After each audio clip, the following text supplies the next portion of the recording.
Well, welcome back to Straight Facts. It's Wednesday. It's the Conference League final. Is it Wednesday? I don't know what day of the week. I've lost my mind.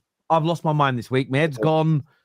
I've been all there, here, there, and everywhere today. You know, my team's playing a postseason, pre-season friendly game and getting beat. How are we getting beat? We're getting beat 1-0. We're all full. I'm joined by Hussam. I'm joined by Judge Mo. How are you, boys? You both well? You both good? I'm great. Wednesday, beautiful day to do straight facts. My club is making moves. Let's go. By next Wednesday, we'll know if Mo's going to be upset or happy. By Saturday. Yeah, but actually, by the Monday, straight facts. Never mind. Did you see the news that Inzaghi is leaving Inter to go to Saudi Arabia to be a highest-paid manager in the world?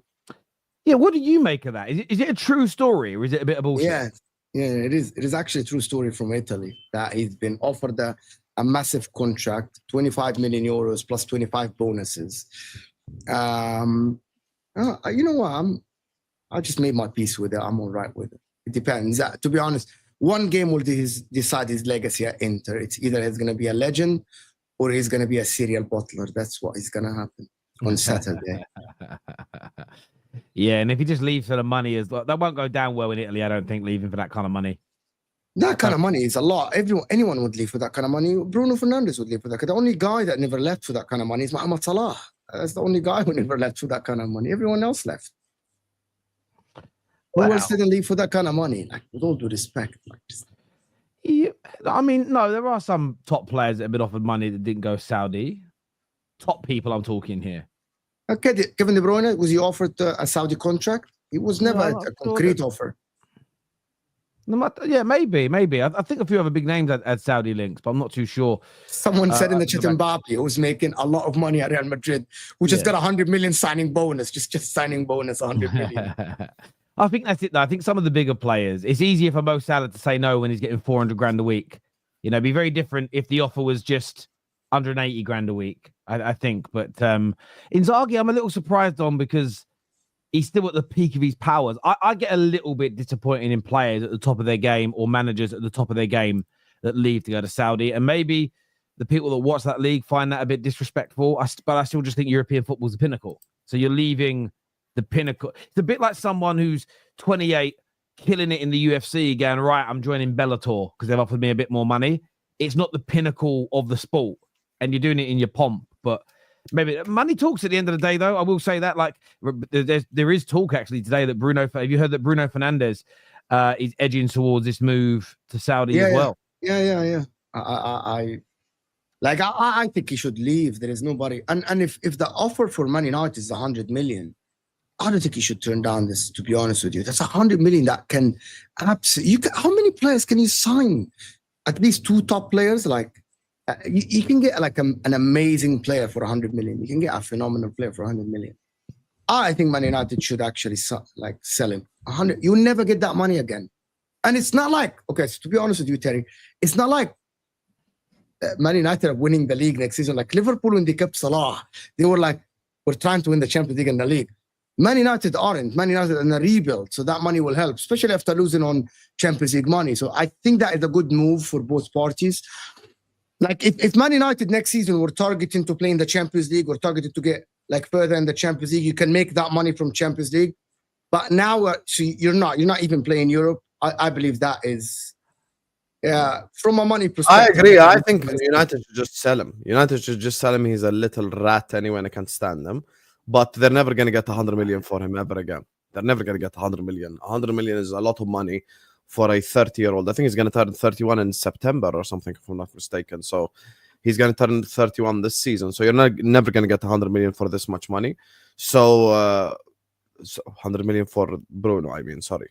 So I think it's the smart thing to sell him. And I do agree with Mo. Listen, Man United are in rebuild phase now, man.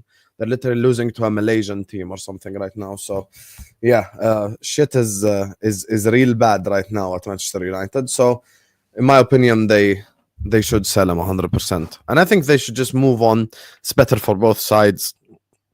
You know, a lot of Man United fans online don't even like Bruno. The ones probably at the stadium maybe is a bit different. But, oh my God, they've actually lost to the Asian All-Stars. That's who you've lost to. But Amarim is going to bring the team back to the top. You know that. There's a guy called Ezequiel Aguero. Yeah, Wow. no, I'm not overly worried about the result. I even forgot we were playing, but on Bruno, 100%, I'd sell Bruno for that money now. And Is it I 100 know, million pounds? Not 100 million euros, 100 million pounds. well, I mean, there's been rumors anywhere between 80 to 100 million, but even at 80 million, I think it's something we have to seriously consider, because for me, I feel like we need to raise the money, and it all depends on who we can bring in, though. And this is where I think we Man United fans have got to engage our brains and not just work in the Paul Merson school of punditry and, you know, saying stupid things. If you're not second by Christmas, sack him. No context.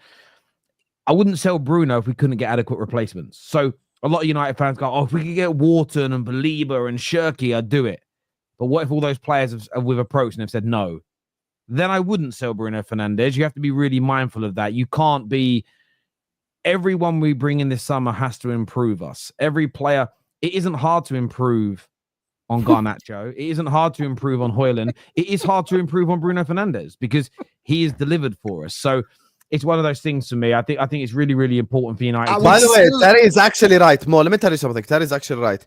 Low-key, if they didn't have Bruno this season, they'd get relegated. I'm not even exaggerating. I promise you, I'm not even exaggerating. Yeah, but hold on. If for me, rebuild, So the I team in would sell 18th, Bruno. how many points they had? I would sell Bruno and I would renew Kobe Meno. And I would buy like maybe like Morgan Gibbs-White or Adam Wharton or Yeah, Baleba but or Morgan someone like Gibbs-White that. will not come to Man United, Mo. Stop it. Why is he not coming to Man United? He got Because Cunha. he's linked to Man City, so he would have a obviously much better career choice. Who said Pep that? Man City? Guardiola, Champions League football. Man United can pay higher to him. That's not the point. Gibbs-White. And will also, not hold on. There's Man one more thing. To be honest with you, Morgan Gibbs-White is not guaranteed to play every game. This is the World Cup. This is a World Cup year. I know that I know that there is no comparison between the two clubs. I get it. But Man United can approach him from that perspective at least.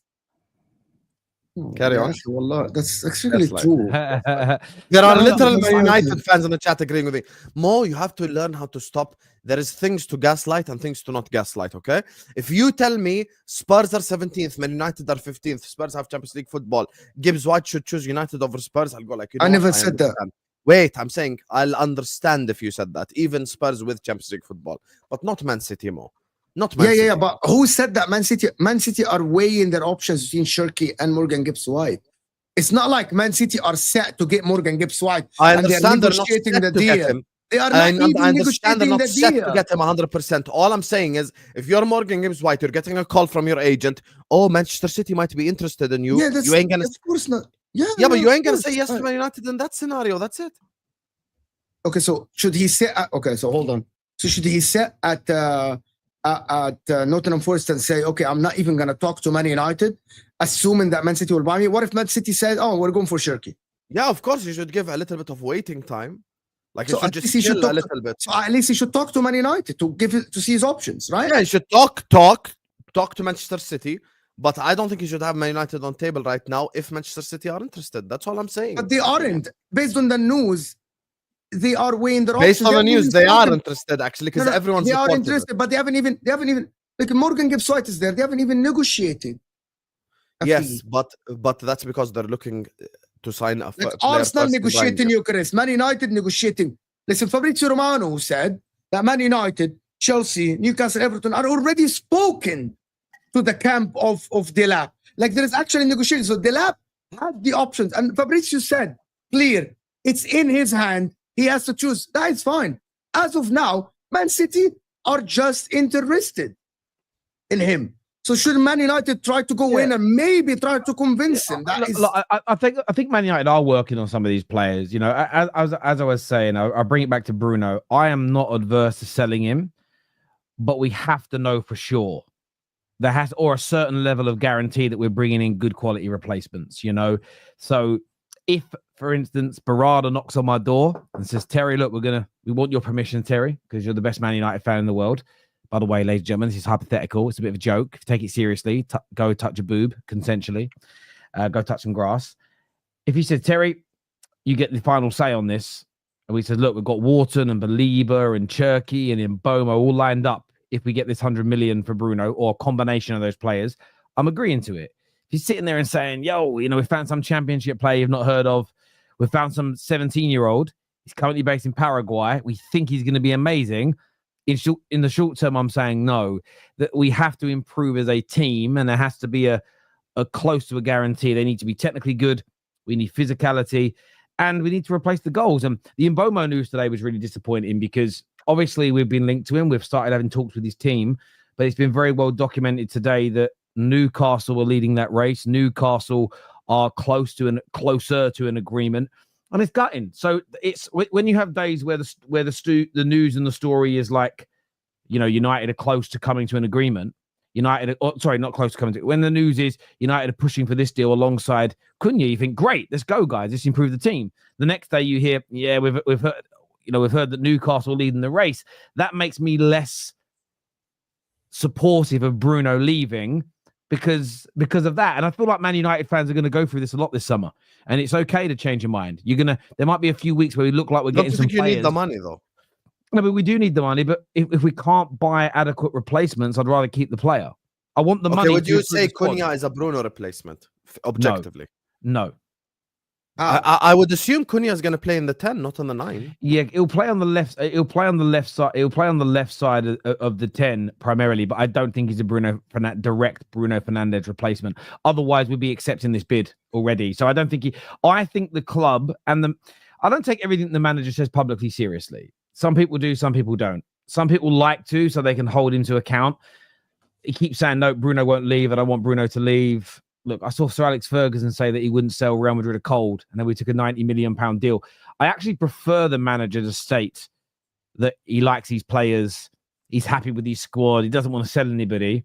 I want to work with what I've got, because I think it's a better way of getting a better price for your players. If he's out there going, my striker's shit, Bruno's average, well, clubs are going to hold you to that. So I'm not taking him seriously on that. I think Man United would sell Bruno, but we have to have genuine replacements lined up. We're getting Cunha done. I think we're working on Delap.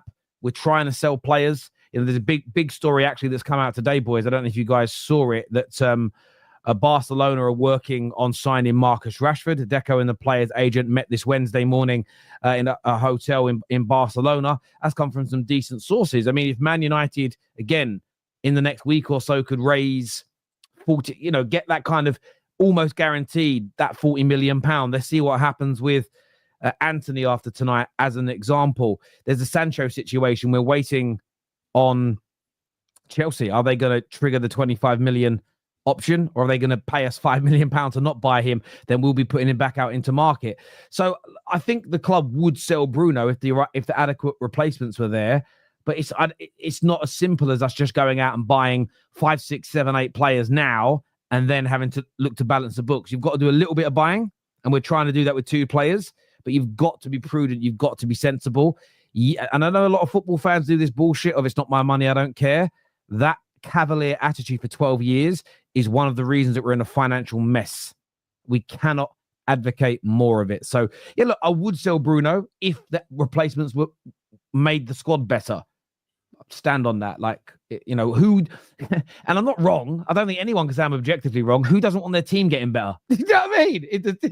It's I'll be if you sell Bruno, use that money by let's say buy okay, let's say, so you've already got Cunha on the team. Let's say you buy Delap with that. Let's say you buy Wissa from Brentford. Let's say you buy a DM that you really need, or a right wing back that you really need.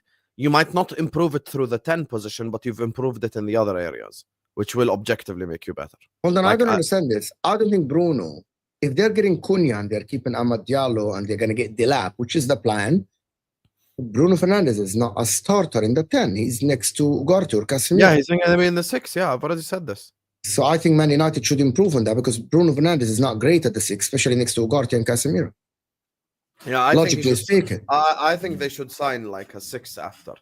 sign someone that was. You should sign someone like Zubamendi or something like that. They've been linked to Ederson from Atalanta, if I'm not mistaken. Yeah, Ederson. He's yeah, good. so that's a very good step. So that's what I'm saying. It's not necessarily improve on his specific position, but if you take that money, you sign Delap, you sign Ederson, you sign a right wing back, you've improved the team. That's the thing. Also, by the way, they haven't agreed the Cunha installments yet. So if they have a problem with the Cunha installments, that's done. That's done.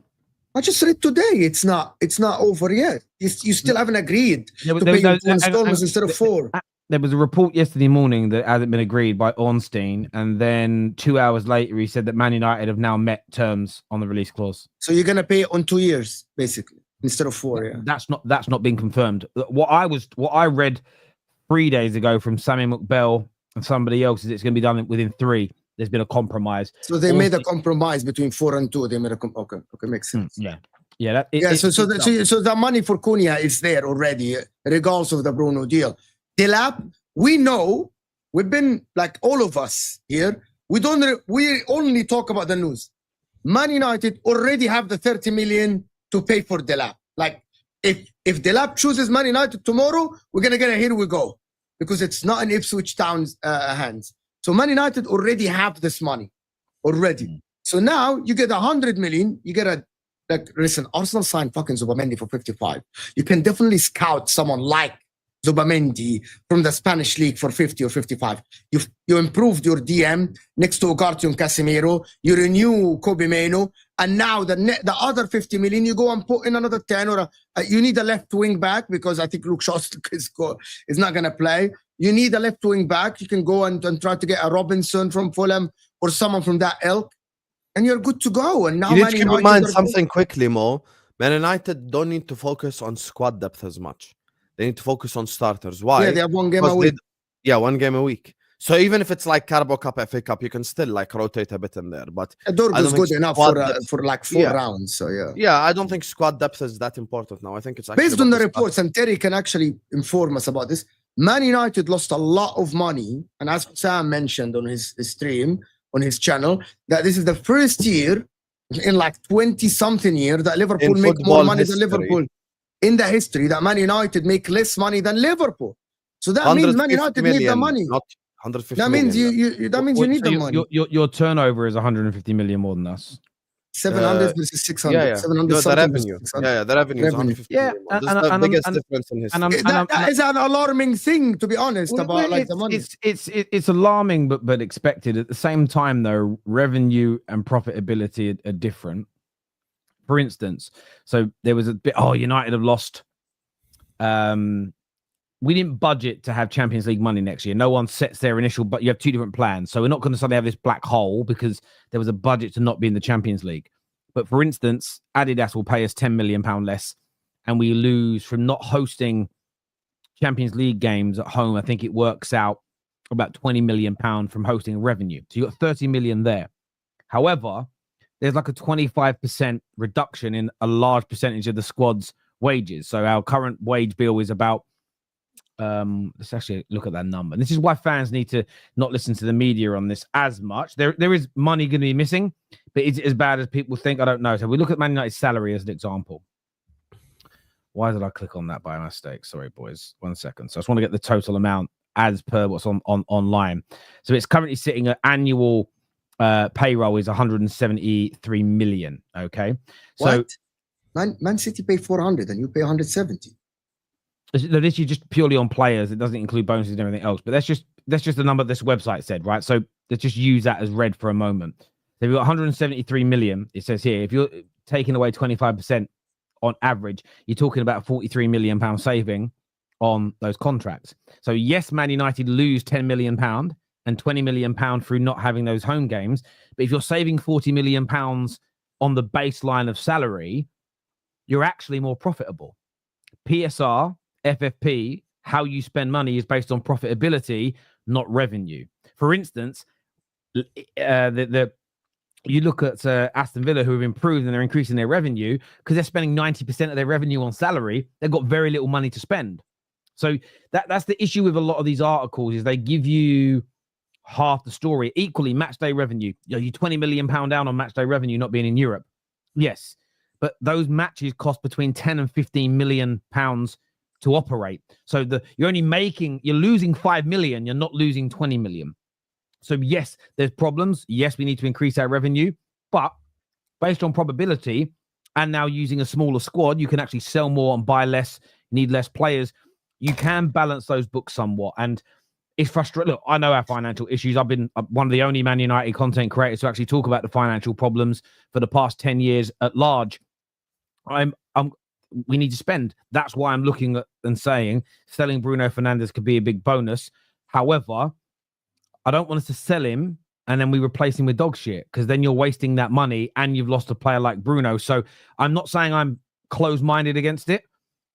The only way I'm going to be happy is if he's gone, and at the end of it, I can see that there is a good chance our squad has improved. That's all I ask for on that, really. This year says, big up my club, unable to score against a team called Aseen All-Stars. The cherry on top of the icing on the cake. Yeah, awful. I watched bits of it, and I'm not defending them in any way. Every 15 minutes, we were making 5 or 6 substitutions. That doesn't help. But at the same time, it weren't great. United just traveled across the world to lose 1-0 to a mashup team of All-Stars.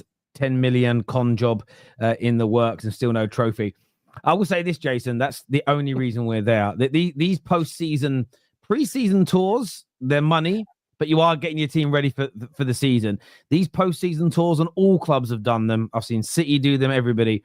They're purely about making money. Like, let's be honest. Do we really think the players are giving their all out there? Do we really think the players are like, come on, guys, we've got to try and show them? Half these players know, like Garnacho's on the pitch. He's already been told he's got to find a new club. So I think we need to be a little bit mindful. I want to win every game my club plays, but at the same time, one thing that's alarming for you as a Man United fan, that's actually a bigger indicator of how bad the club has been for the last 13 years since Ferguson's left, is the fact that open top bus with Manchester United players passed through the streets with no one there.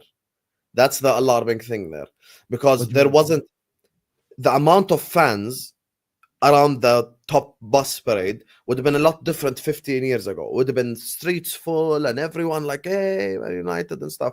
Now it's way less than it used to be, which means that there is a shift in terms of like now people who are. But how do you know that? I saw the videos. Where? On Twitter. Malaysia. In Malaysia. Yeah. I saw the videos. Sorry, I didn't know where you meant, because I ain't seen them. I saw the videos. So like now, this is the thing when your club is bad for a while. Now people who are like, let's say from age 8 to 20, let's say, right? Like kids, teenagers, young adults who just started watching football now, they've probably started supporting other clubs, like Chelsea fan, Arsenal fan, United, Liverpool fan, City fan, blah, blah, blah. So that's the thing. I guess there is a shift in terms of fan base worldwide. There is, a younger generation that are coming up and doing it. That'll be more of an issue if that continues for another 20, 30 years. But we still sell more shirts than most other clubs, even when we're doing badly. And all it takes is the thing is with clubs our size, and Liverpool are in this category.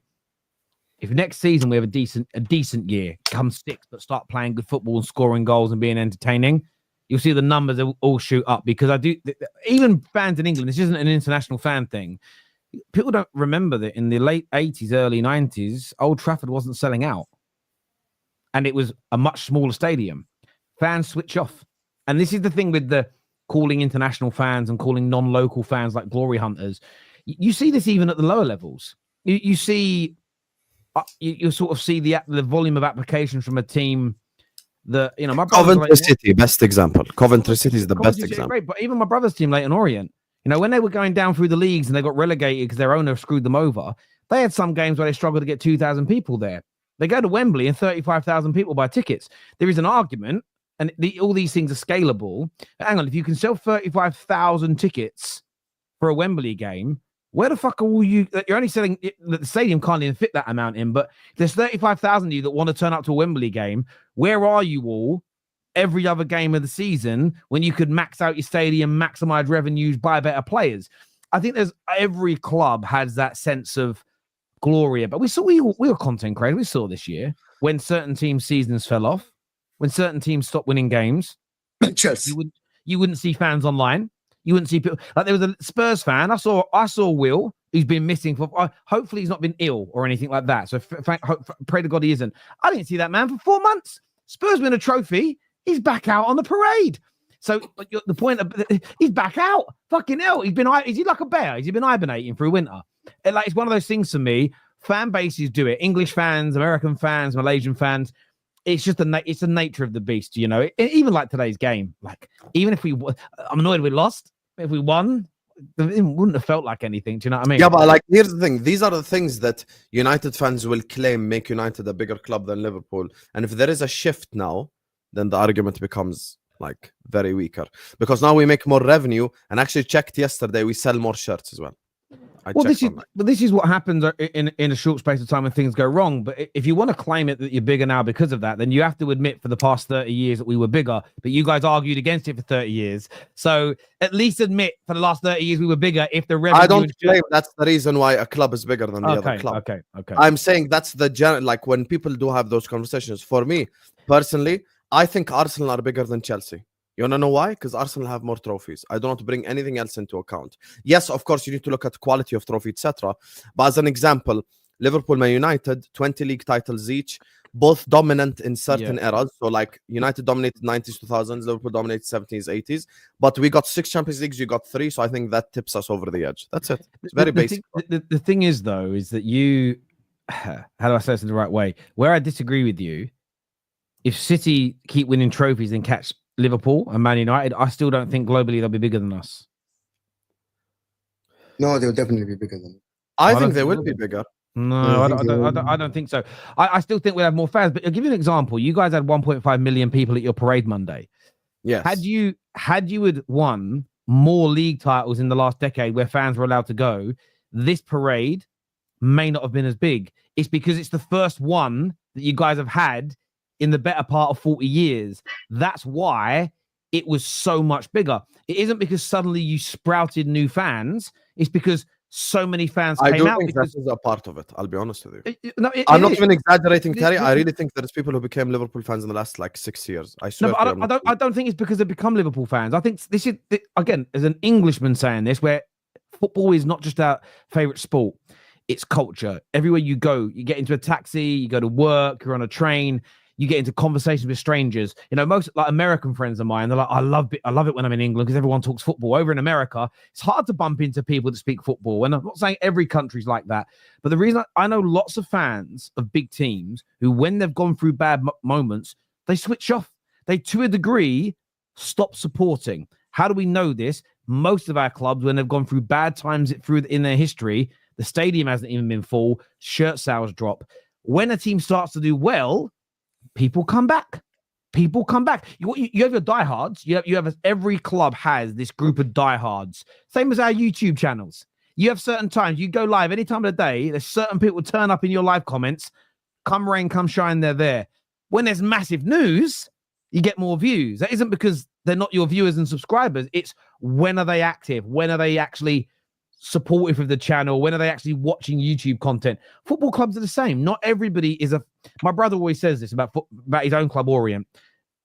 Most clubs have hundreds or thousands or millions of supporters. Very few have fanatics. Fans are fanatics.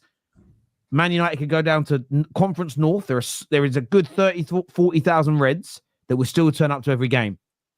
There are millions of supporters who would switch off from watching until we get better again. So that's why I don't think you could judge anything in an isolated period of like a year. But we'll see. Hello, guys. A great show. As a Barca fan, I'll take Rashford over Diaz. Terry, keep up the great work. Thank you. Yeah, listen, I mean, they're looking at both players we've seen. I hope they take Rashford. I want the 40 million M's. I want us to move on from him and do that. Offer Mainu plus cash to Madrid for Camavinga. Look, I don't think Camavinga would join Man United. Trade than a real life trade. I'll be honest. Yeah, I don't think that would actually happen personally. But thanks for the super chat, Terry. You need to stop coping and face reality. Emmanuel was really triggered about the Asian. Coping with what? I don't understand. No, I'll tell you why Emmanuel sent us. There's no need to even cook him or anything. I think he's really annoyed that they lost today's game. He mentioned it earlier on. Yep, there you go. Yeah, he says we're dead, and that's fine. I mean, when you say I'm coping, it's just the reason why. Listen, I think pre-season has become more serious because you've got to start seasons well. At the same time, I have seen teams have amazing pre-seasons and do crap. I've seen teams be brilliant in pre-season and do badly. I remember saying Arsenal look good in pre-season, and people like Emmanuel call me a dickhead, saying it doesn't mean anything. So we pick and choose when we care. I think we pick and choose when we care. Liverpool went from genuine classic to pop sellouts real quick. I don't think it's about pop sellouts, Alex. I think this is something that's happening in the Arsenal fan base right now. We're seeing faces we've never seen before. We're seeing fans we've never seen before. We're seeing people who are new fans. Listen, this is the objective reality of the sport. Some people fall in love. Some people support the teams that are good. Some people have it's passed on from their parents. You know, some people like a certain player. That's how people support football clubs. It's just the reality of the situation. By the way, even 20 years ago, some people became United fans because of Ronaldo. Some people became Liverpool fans because of Gerrard. Some people became Arsenal fans because of Henry. It's okay. Arsenal fans are the only proof that it's not about the winning. Arsenal Football Club now, their viewers. Here we go. I was going to say something. You have the biggest break on YouTube. I was going to say something serious. I was going to say something serious. You watch there's a lot of Arsenal content creators out there. There's a lot of Arsenal fans out there. I'm not joking. You made it look like a joke. It's not a joke. These people support their club now, and even though they're not winning trophies, and they're everywhere, they're supporting the club. How many Arsenal fans are there? How many Arsenal content creators are thriving? By the way, positive and negative. Both of them, right? They're both thriving because now, do you agree that Arsenal are doing well or they're not doing well? Because if by Terry's logic, Arsenal are doing very well, right? Because all the Arsenal fans we see them everywhere. They're buying the shirts. They are supporting the club. If people say Arsenal are not doing well, that means the theory is wrong. It's very simple. If people are saying, just very simple.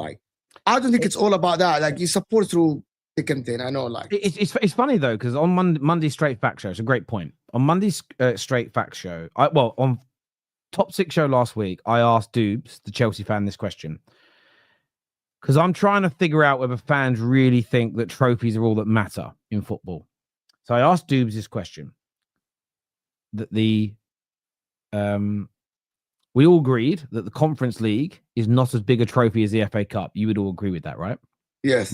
My question to him was this. Chelsea keep your history, you keep all your trophies, you keep your stadium, you keep your club name, you keep your kits. You're still Chelsea. But would you swap? Not just everyone would swap a smaller trophy for a bigger trophy. It's such a stupid debate to have. Why would you not? I'd swap having £1,000 in my bank for having £1 million in the bank in isolation. But would I swap the lifestyle and the dedication and the sacrifice needed to get that £1 million? Depends on what I've got to do. So I said to him, look, you can have that FA Cup for a more successful season. You can keep your history and still be Chelsea. But what you take forward for the coming seasons is Crystal Palace's squad, Crystal Palace's finances, Crystal Palace's pool, Crystal Palace's budgets for buying new players. Would you swap for that bigger trophy now if you had to take that? And he said, no, of course I wouldn't, which I think is proof that not just winning trophies isn't the only thing that matters to fans. He was thinking about the future and winning more trophies consistently and bigger trophies, which is part of it, but you wouldn't just take a trophy in the short term. I also asked the question to Spurs fans on Monday's Top 6 show. Would you swap? Again, Tottenham remains the same, but you get rid of the Europa League. But what you have is next season, you have Arsenal's quality of squad and Arsenal's pull in the window, budget in the window, and you have their chances of winning the league next year. Would you swap it? Kate, who wasn't on the show in the group, I said, no, I wouldn't.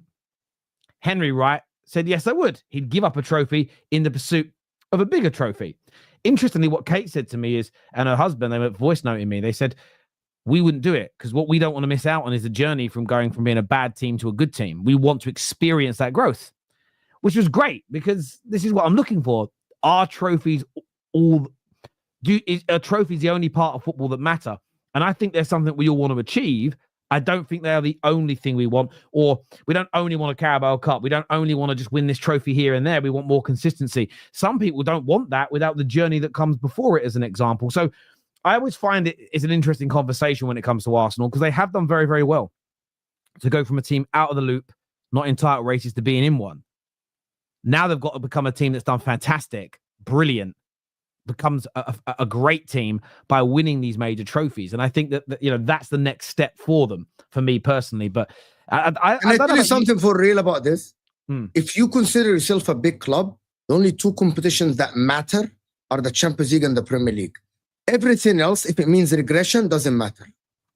With all due respect to everyone, if you tell me that your team is going to win the cup, like listen, I don't support the Premier League team. If you tell me your team is going to win an FA Cup, but I'm going to regress, that means you have less chance of winning the league in the next 5 years. I wouldn't take it.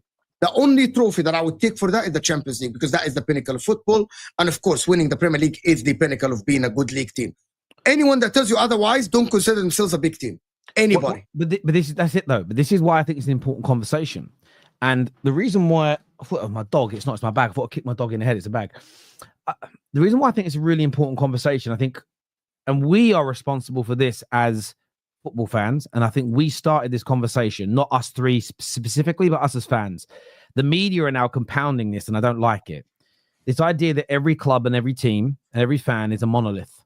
We all think the same and want the same and demand the same. Because I think if you turn around to Palace fans and said, you're not going to win the league in the next 30 years, we're going to guarantee that today. You'll be anywhere between 17th and 5th in the league every year. But every 2 to 3 seasons, you get a domestic trophy. They're going to snap your hand off for that, because they view football differently due to the size of their club. And that's not a dig. I don't mean it in an offensive way. There'll be some Palace fans that go, no, I actually want to progress and get to that level. You'll get, you offer that to Luton fans. You offer that to Tottenham fans. I think they all, a large percentage, accept it. I don't think any member, I don't think the vast majority of fans at Liverpool, City, Arsenal, Chelsea, or United would accept that.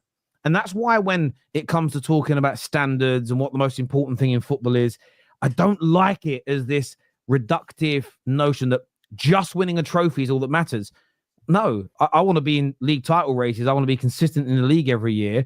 I want my club to have a genuine chance. Again, if we're talking utopia, I want to be, as a bare minimum, because I know we can't win it every year. I think that's, again, utopia is win every trophy every year. I actually think that'd kill football. I think you become bored of it. I want to be in the hunt to win those 2 major trophies every single year. Just picking up a domestic trophy but coming 10th, I'm not satisfied by that. So it isn't the pinnacle. But equally, not all clubs view the pinnacle of football the same as each other in any given moment. And I just think we have to start having, because the media are not going to help us with this, and the pundits are shit. I think we've got to start having more sensible conversations as fans about this stuff. Do you know what I mean? Because for me, Crystal Palace and Newcastle, their seasons probably feel better in some respects than maybe Liverpool's does, or Chelsea's if they win tonight, because of how thirsty they have been. Maybe not for Liverpool, because their fans haven't witnessed that league title and the celebration, so that's really fair. But if Man City won the league this season, Crystal Palace fans' feeling will be better than Man City's fans. Oh, without a doubt. Even though it's less of an achievement. So, and some people, but Terry, you're talking about trophies. Of course, trophies matter. It's not just trophies. It's what trophy, why, the context. If you remove the context from this game, from our game of football, I think you ruin it. We need it. I loved seeing Palace win that trophy. In fact, I hated seeing Spurs do it because it was at the behest of my team. Are you talking about Arsenal here or general football conversation? I think what's happened is this. I think the conversation around Arsenal, and some people want to attack Arteta. Some rivals want to just attack that football club. I think it's created a narrative around football, which is we have to all treat all football clubs the same at every given moment. And I don't like it. There's something I find... Okay, I'll say this. Everything you've just said applies to Arsenal 100% if you admit right now that Arsenal are not a big club. It's the other way. He's saying it's the other way. No, I don't agree. You're missing the point. Yeah, I am missing the point. No, you are missing the point. I watched the video today, Thierry Henry. He was speaking about Mikel Arteta. Do you guys see it? I don't know if you can. He's gonna play it. Can you play it, Terry? I haven't downloaded it, but I'll get it downloaded. I'll play it. I'll send it to you. I literally have the link. I'll send it to you right now. The thing is with this conversation here, I'm gonna send it to you right now on your WhatsApp. Great conversation. I like this. Yeah, this conversation right here, because he is kind of saying the same thing that you're saying, but he's explaining that every journey as well needs to have some form of destination. At least here, I just sent I you the agree. link. I agree. It needs to have some form of destination as well. So journey. Okay, every journey on this planet, whether you are walking or riding a bicycle or riding a Ferrari or on a bus or in an airplane, it takes longer time than each other. Some are more painful, some make your body ache more, some are way more comfortable. If you take right now a business class flight from England to France and it's an hour flight, you barely feel it. But if you take an economy class flight all the way to Beijing and it's 15 hours, by the time you arrive, your body's like a towel, like it has changed the way that it looks. But there is still a destination. Now the issue is this is the constructive criticism. You both know when I'm bantering, you both know when I'm being serious. We're having a serious debate right now. So the objective conversation is the following. I get it that when Mikel Arteta first arrived, he had a building job. I understand. There was no floor. He has built a house and everything. I completely understand that. All I'm simply saying is now, from 3 years ago until today, and I will provide the same exact argument that even Thierry Henry presented, which is, could you not even get a cup? Could you not even just win something? Yeah.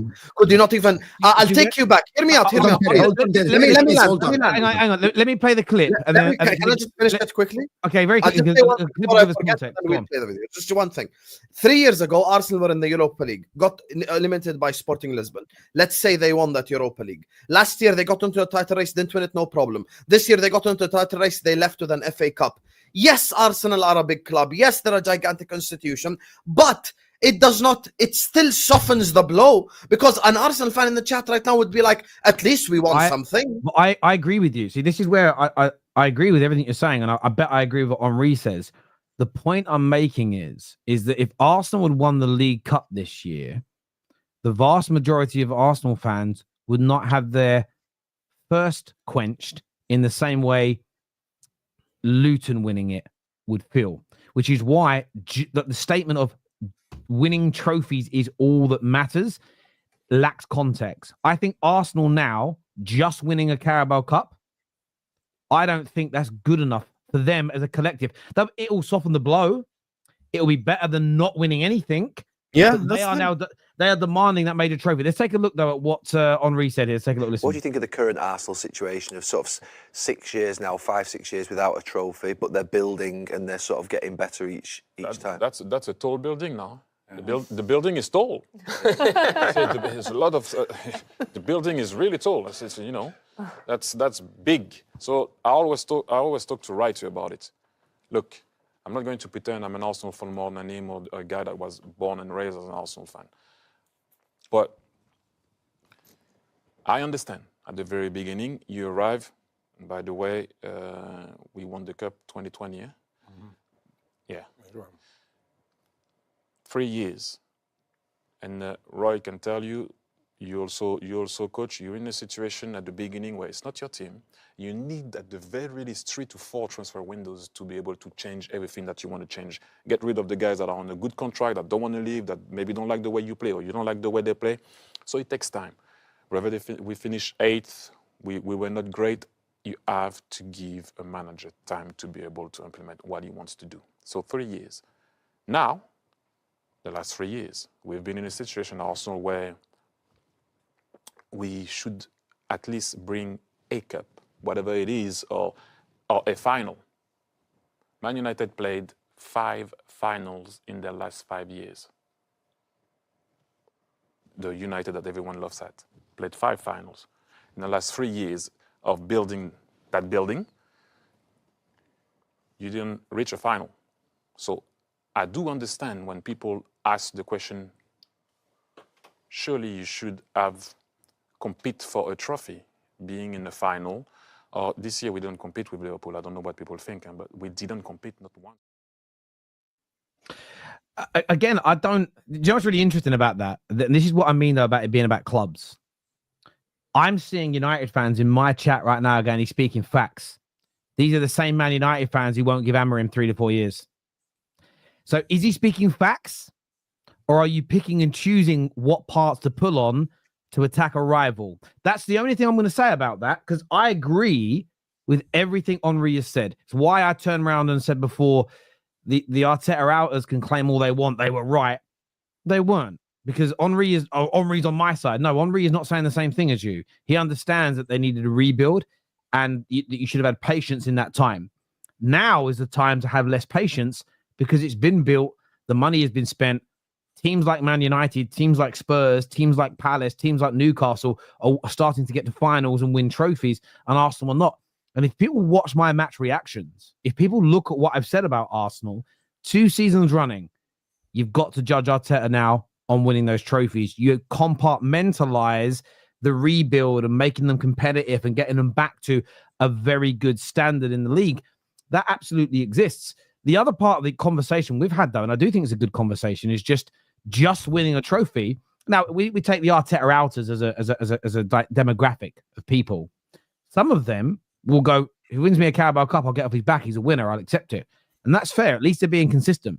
There'll be others that will go, but 1 Carabao Cup in 5 years, that ain't enough. But they're the same people that say trophies are all that matter. No, they don't. Because I don't think most Arsenal fans just want an FA Cup. Carabao. If they come 10th next year and win an FA Cup, most Arsenal fans will still be calling, I think, for Arteta to go, which proves that just winning trophies isn't enough. You can't remove the context of where you sit in the pyramid of football. And I think it's really important that we as football fans. How about the other side of the context? Hold on. 5 years. Can I just listen, Osam? You spoke about this. I just wanted to say something here. Because it's Thierry Henry that said that, people are saying, yeah, he's speaking facts. Thierry Henry said something that everyone thinks, everyone in football, regardless if you're a Man United fan, Liverpool, Man City, anybody. He didn't say something out of the ordinary. He didn't say something edgy, to be honest with Thierry Henry. He said that I want to see you reach cup finals and everything. Actually, I'm going to take it a step further. While you're rebuilding, I want to see you winning a cup here and there. I want to maybe see you go to a Champions League final or something. He didn't say anything edgy here for us to say, oh, wow, he's speaking facts. He said something, to be honest with you, if Henry wants to actually say the truth, he should come out and say, I think Arteta has failed, or he thinks we should be given more time. But he doesn't want to say that because he doesn't want to take the heat from people. It's either you sit and tell me, I don't think Arteta is going to win trophies because I think he failed to reach finals and he failed to do this, or you tell me that Arteta is a great coach and I believe that Arsenal will get places. But he sat on the fence. He's like, yeah, you should be winning trophies here and there. Don't sit on the fence. Do you think Arteta is doing a good job at Arsenal by building this? Do you think Arsenal fans, you are a legend of this football club. You won the league title twice with them. Tell me, sit on these shows and tell me, guys, listen to me. I think Arteta is a good coach. Yes, he has failed in winning trophies, but believe in the coach. Or you sit here and tell me he has failed to reach a final. I don't think he reaches somewhere. But sitting on the fence, we can all sit on the fucking fence. We can all sit here and do utopia. Amarim, 3 years he's building. He should be winning cups. I don't think he's sat on the fence. No, he definitely, because bro, what Henry said, a lot of Arsenal fans, with the most positive Arsenal fans, have said on every show for the last 2 years. He hasn't said anything. They said, yes, we won a trophy here and there, and he hasn't won us a trophy, but we believe in the building and all of this. It's exactly what he said. Literally what he said. Why he sat on the fence. But because of Thierry Henry, everything is, oh yeah, Thierry Henry spoke facts. Think about what I said. He didn't tell us if he thinks Arteta is a good coach or not. Osam, on Football Terrace, on Don Osam, sits there and say, I have no faith in Arteta winning Arsenal a trophy. That is a guy who sits here and says his opinion straightforward. Does Thierry Henry have something like we don't know about? Does he not know something that we don't know about? Is someone telling him not to say this stuff? I don't know. Because if Osam can say it, Terry, for example, on his channel, said many times, I believe Arteta is a good coach. I believe he's building something. I believe Arsenal will win something with Arteta. There are people that said and say stuff. There are people like Lee, for example, who thinks straightforward, I don't think Arteta is a good coach. I don't think we're going to reach somewhere with Arteta. There are other fans as well. Thierry Henry hasn't said anything, to be honest with you. He has, you know what? He has portrayed the utopia that Terry talked about. Amarim building for 3 years, winning an FA Cup and a Carabao Cup. That's utopia. And then you challenge for the league after. That's utopia, right? Everyone would swap their team for that, right? But he didn't tell me anything, with all due respect to him. Thierry Henry, legend and everything. He sat there and just sat on the fence, with all due respect to him. If people want, oh, my king, my Henry, fine. I sat on the fence. He didn't back your manager, nor bashed your manager. He didn't tell you he's a good manager or no. He didn't. Yeah, but that's what you criticize with people all the time. You say football is not black and white. You say there's a gray area. You say this, you say that. So if you think that there's a gray area, he didn't even say the gray area. And he's pointing it on. He didn't say the gray area. Okay, here's the thing. Thierry Henry actually did state an opinion. He said the problem is over the last 3 years that you haven't even gotten to a final and haven't even brought home a cup. That's an objective statement right there that is not sitting on the fence. He said, you have not brought home a cup, you have not got to a final, which is the truth in both cases.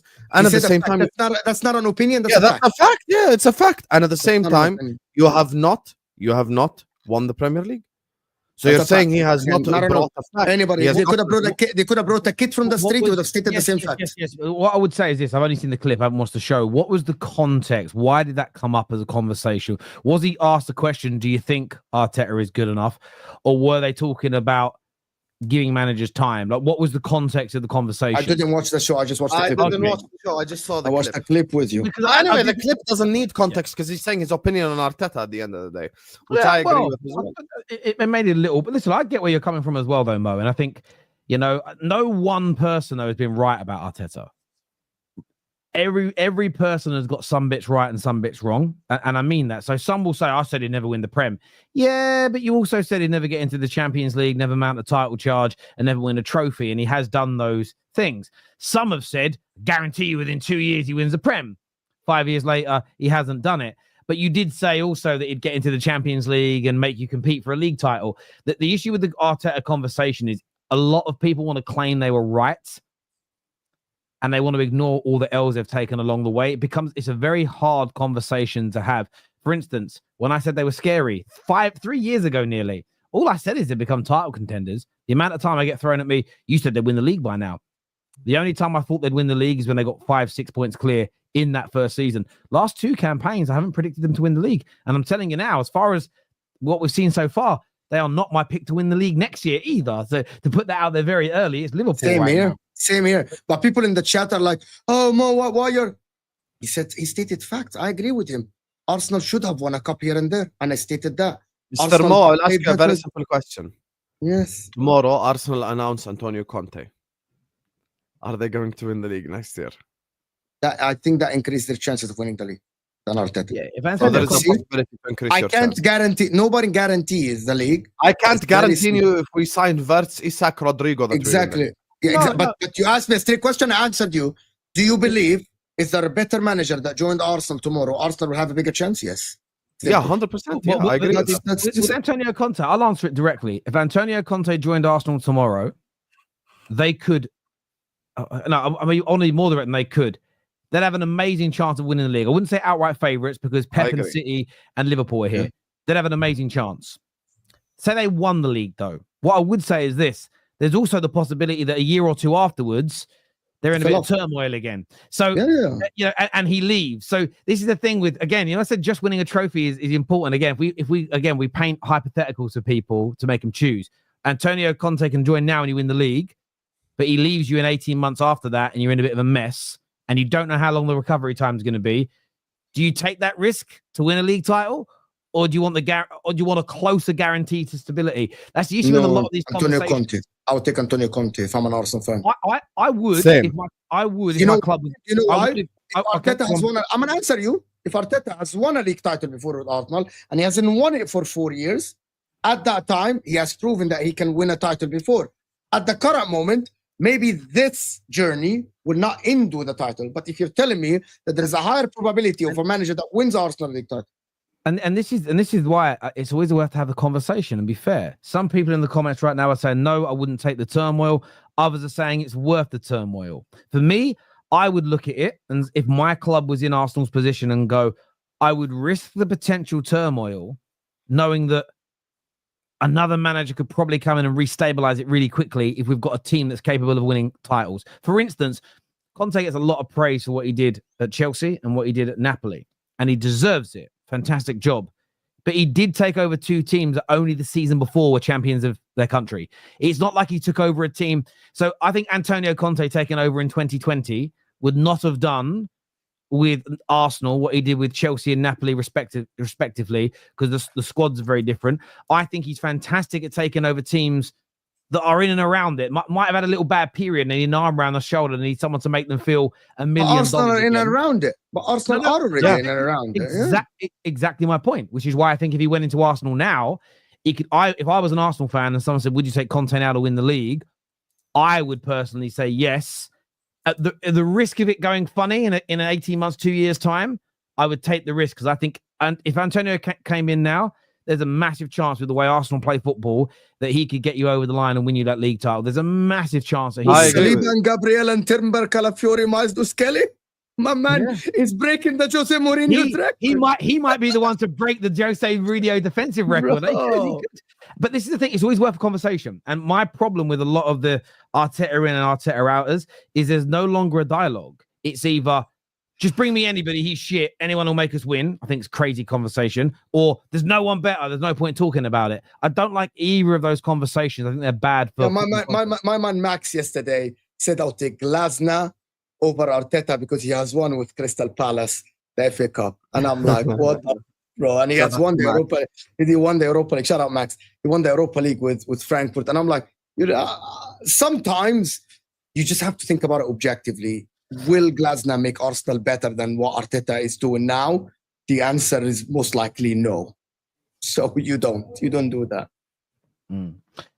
Since you like putting people into two strict categories, well, I'm not putting people into two strict categories. I'm talking about two groups of people that have placed themselves in very polarized strict categories. I'm talking about the staunch Arteta inners who always move the goalposts, never want to blame him, and the Arteta outers, no matter what happens, they blame him. So that isn't me putting them in that category. It's quite literally what they do. It's not me. And says they and are also the wrong. fans in the chat that are complaining about this. Thierry Henry is the one who started this, not the Football Terrace. But equally though, but they are both objectively wrong. Overarching, it's like this. Hussam did not get his prediction on Man United Spurs last week correct, because he predicted a pumping and a 3-1 defeat. It wasn't a pumping. So the point is, he got the result right, but his prediction of how the game would go and how we would lose was wrong. He was more wrong than he was right in terms of his prediction of the game. The result went correct. If he said Spurs are going to sit in and stink the gaff out, United are just going to be too crap to score, watch, then it would have been spot on. You're not right just because the result goes. If Mo tonight goes, I think it's going to be a narrow 2-1 Chelsea win, and the game's a narrow 1-1 draw, but Hussam predicts 5-0 Chelsea, right? Hussam, and it goes one. No, sorry, I fucked that example up. If Mo predicted a close 2-1 win for Chelsea and it ends up being a 1-1 draw, Mo is nearer to being correct than people that predict a high-scoring 5-5 draw, even though the results are draw still, because the game was close. And this is my point when it comes to the footballing conversation. People are really intellectually dishonest a lot of the time. They're like, oh, you're going to lose because your striker. Told you his stance, though. He's saying, I think Arteta did a quite good job and took Arsenal fans as far as he can. Now I'm Arteta out. Which category am I now in? You're in neither of those categories. I don't put you into those. You're not one of those polarized people. There's loads of gooners that come on the terrace, that Superchat the terrace, who have gone from being supporters of him staunchly in the last year, going, I back him, I'm really excited about what we're doing, to I think it's time for him to go. They're not in either of these polarized categories of people. You're not in either. You know, I'm in the same category as the super chatter. I said for the last 2 years that I think Arsenal are going to win the league, and I backed them, and I believed in them from the outside, and I did think that they're going to do it. But third year, you didn't do it. I'm sorry. Now I just think he's not good enough and needs to be changed. That's just my honest opinion. But you wouldn't change him for anyone, right? Like, it has to be someone better. No, but here's the thing. Let me put the context. Before you answer, let me just give you why I'm saying this. Because some people that we know and we talk to say, just change, you know, regardless, just give me someone to try with. Right. Okay, I'll say this just quickly. Slot is a downgrade on Klopp. Slot won the league. Now, should Arsenal try to get someone who's better than Arteta? 100%. But if they do their scouting and they find out someone that they believe can take them over the line, like someone who won a league title at like Feyenoord or Alkmaar, or like not a traditional, not an Ajax, not a blah, blah, blah. Napoli, Conte, apparently there's already problems with the board because you know how Conte does in the summer when he doesn't get what he wants. He's leaving already. He's leaving already. So that's the thing. Simeone and Inzaghi, that's an upgrade. There's many examples. So there is people. By the way, Xavi Hernandez gave Kubarsi his debut and Yamal his debut and won when Barcelona had to pull levers to make signings with a bunch of kids against the Madrid super team. That's a prime example right there. Also, if Slot goes back to back, you could argue he's an upgrade on Klopp. Just putting that out there as well. Yeah, of course, at that time, yes, he would be. People want to ruin our momentum and stability. They're scared, is what Spencer says here. Wayne said, didn't Conte manage Spurs? Yes, he did. And he succeeded. Took them from 10th to achieve top 4. For them, that's a trophy. You can give Arteta time, but if they don't win anything in the next 2 years, why would the likes of Saka and Saliba stay? Not everyone can be like Kane.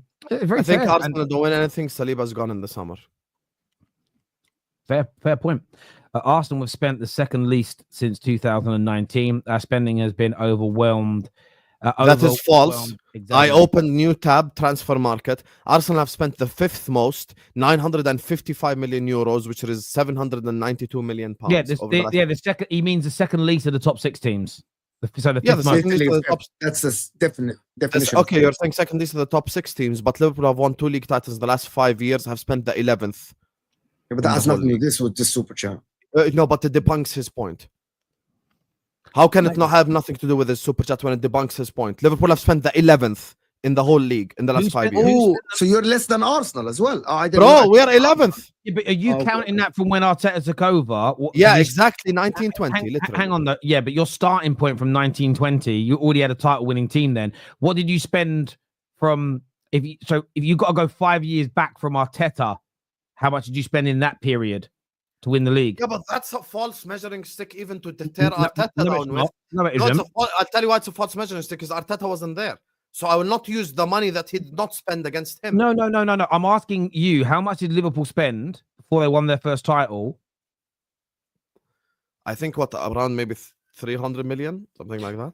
Yeah, I mean, if you want to add it up, I mean, again, I don't know. I think what you can't do is use money. Like, I'm just looking at it from the perspective of when Klopp won, from when he was his first league title, from when he was appointed, how much was spent. I'm not digging him out. I'm just asking the question. Yeah, I think around 300, something like this.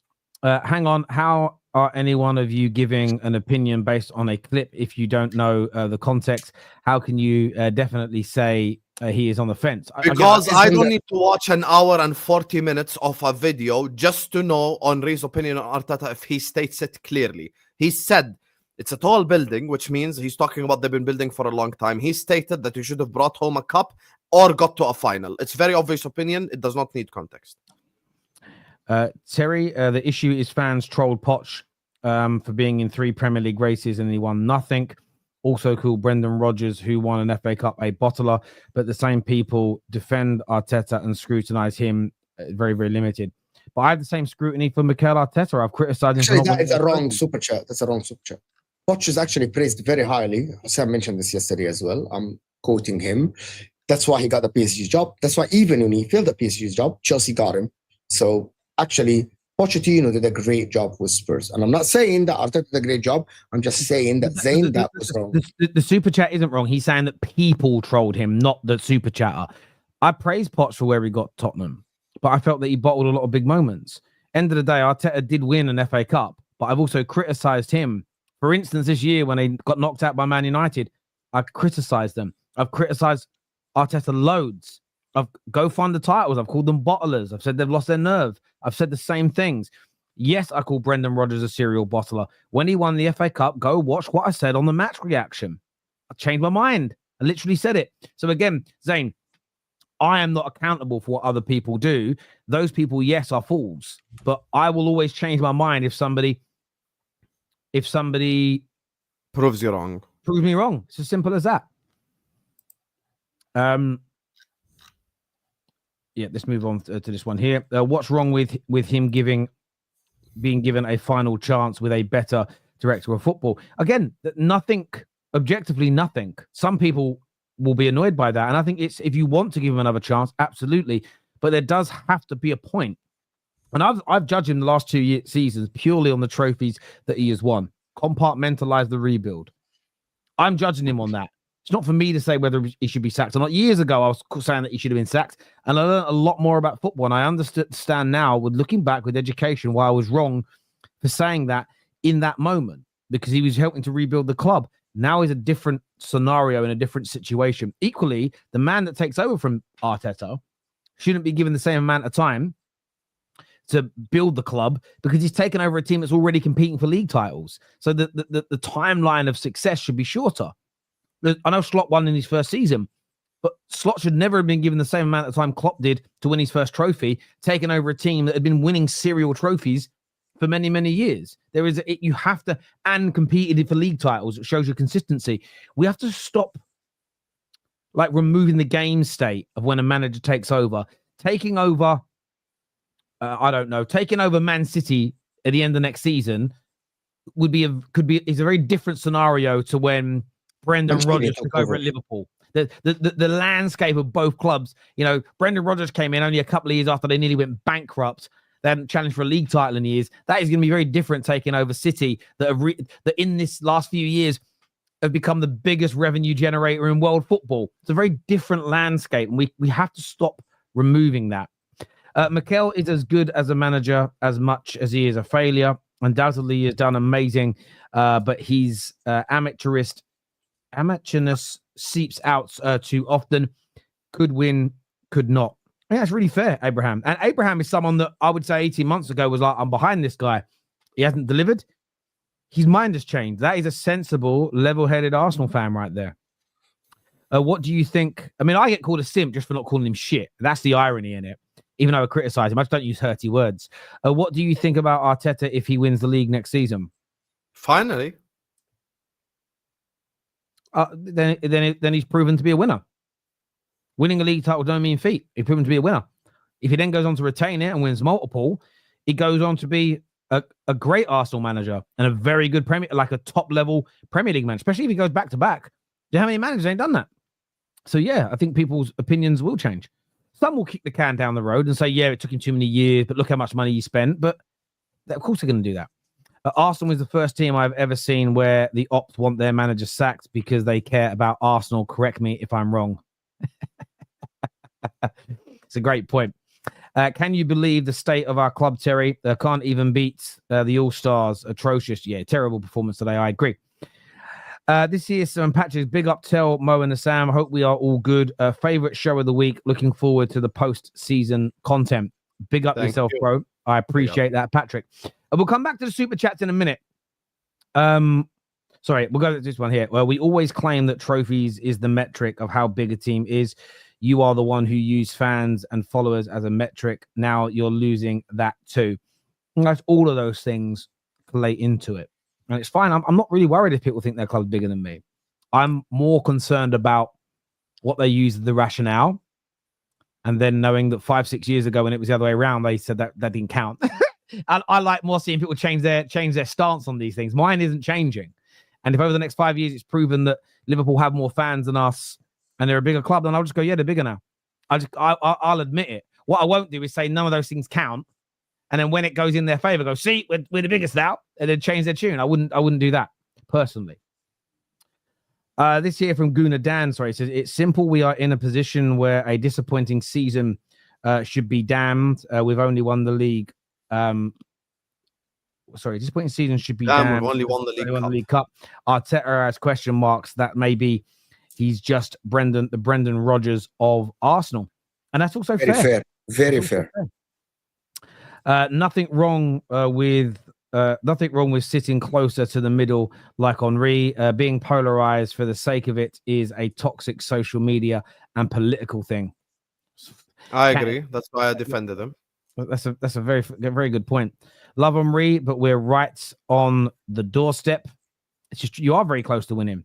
Liverpool won due to circumstances, not slots. Are you really? Is he really an Arsenal fan, though? I don't know. I don't know. Are you trolling, Broski? Or that's this is the type of chats that make me just laugh. Yeah. Joshua Jack said they started it when they just disregarded trophies.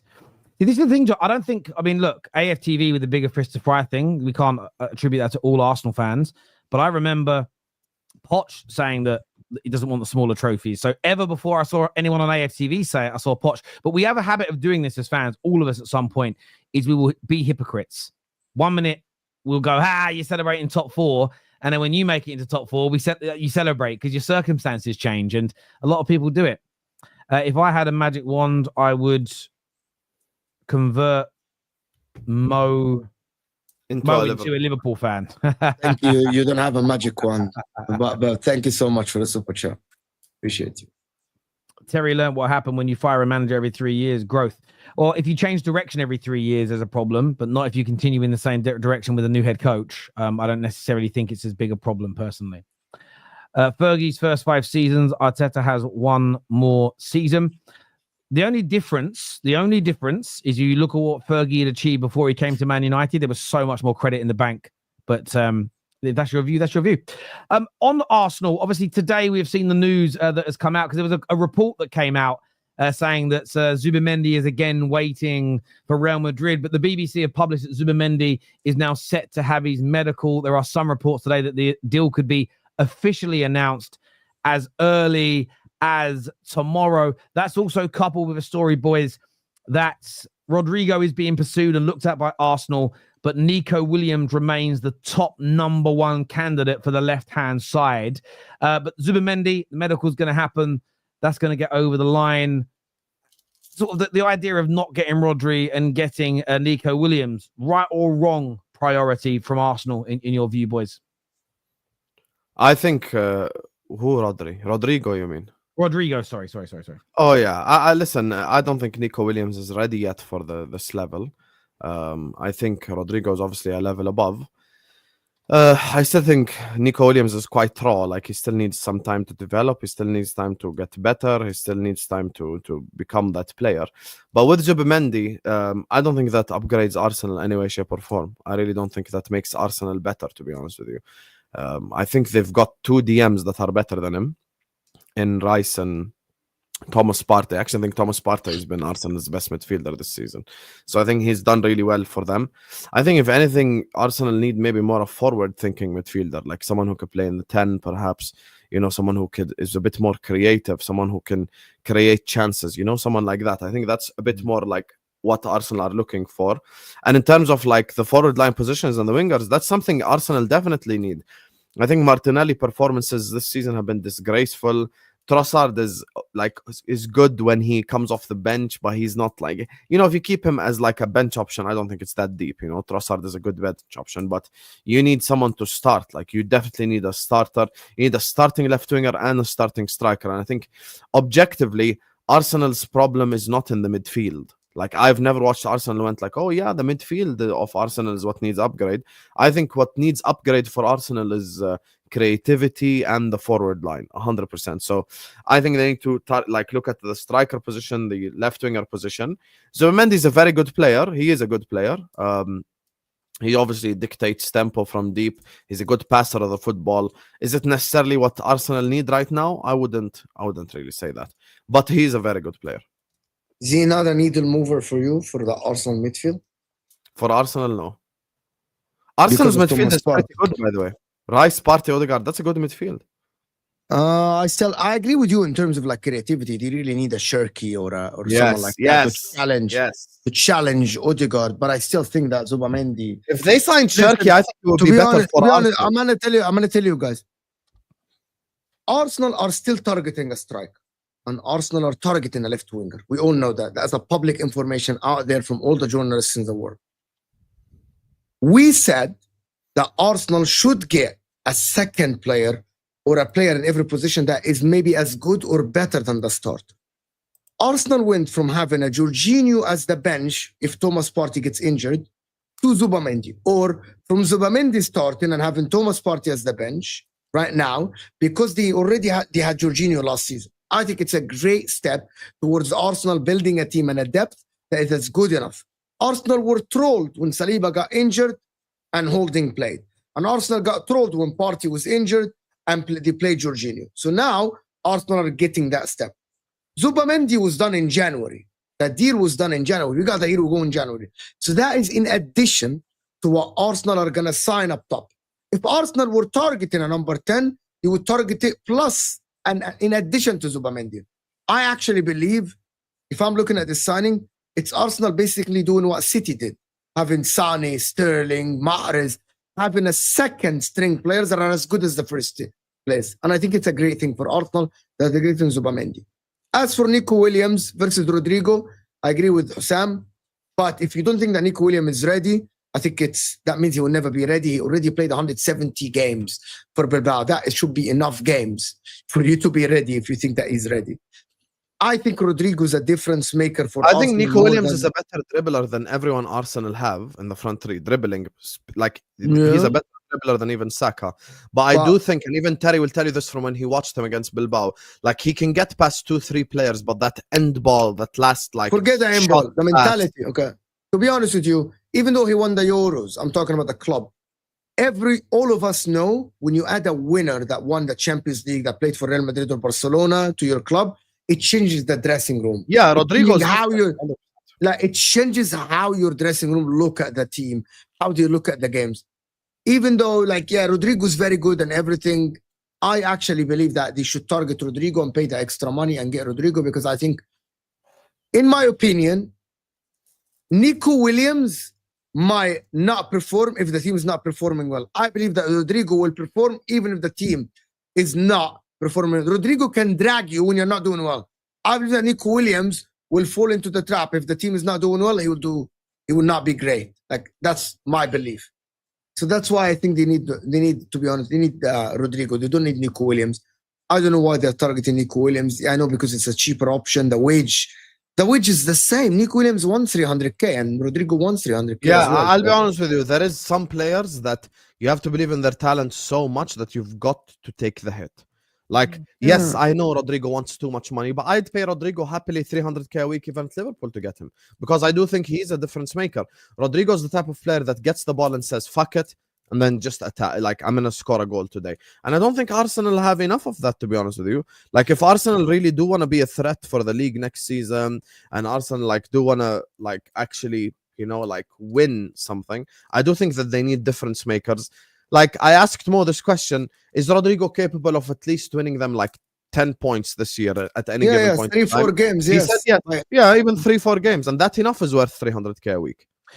There's just someone sent me this earlier, asked my opinion, so I thought I'd say it for you boys. This is a tweet from an Arsenal fan, and hopefully you boys can see that, but it's a picture of what could be an Arsenal team next year that has this season's back line, and they put Garcia in goal instead of Raya. I'm not too sure why, but they did.